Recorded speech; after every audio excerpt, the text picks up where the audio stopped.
significance and controversy between heredity and environment. The influence of heredity and environment is discussed by many psychologists. A major debate regarding the heredity and environment is often referred to as nature versus nurture or nativism versus embarrassment.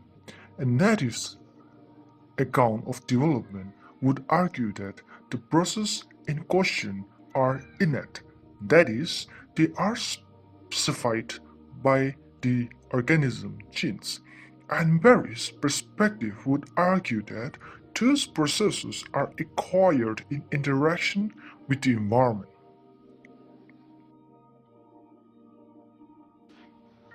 We often categorize pink color, especially to the girls, and blue to the boys. And also, masculine looks categorized to the boys, and compassion and loving caring nature characterized to the girls. It might be because of many factors, but let us discuss it later.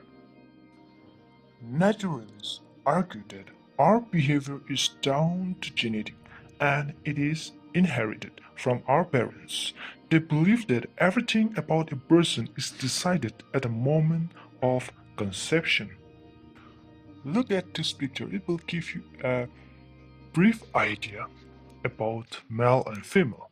Aggressive behavior found in male is because of male hormone testosterone, whereas girl behavior somehow show different results than boys, like caring, loving, soft nature, etc.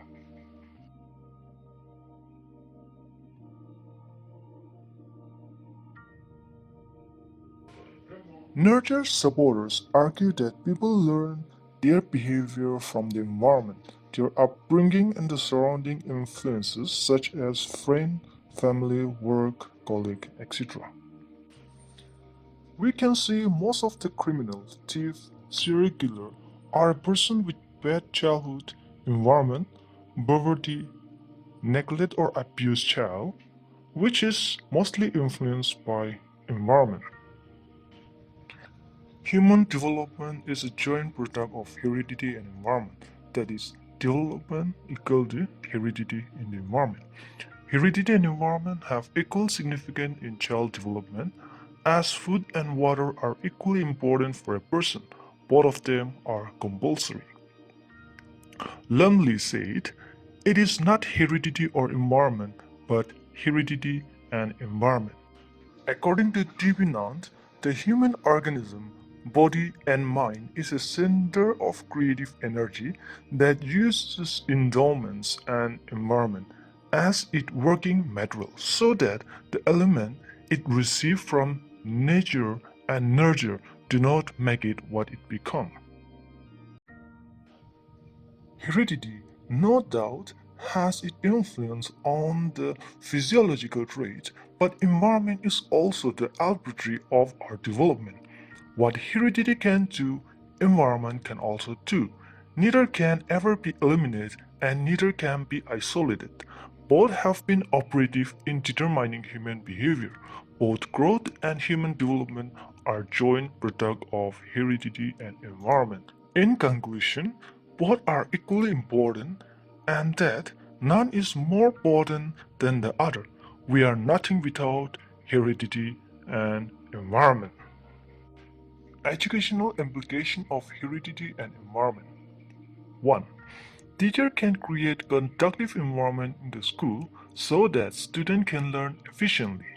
There should be a library, co-curricular activities, direction in studies, laboratories, playground, classroom, etc.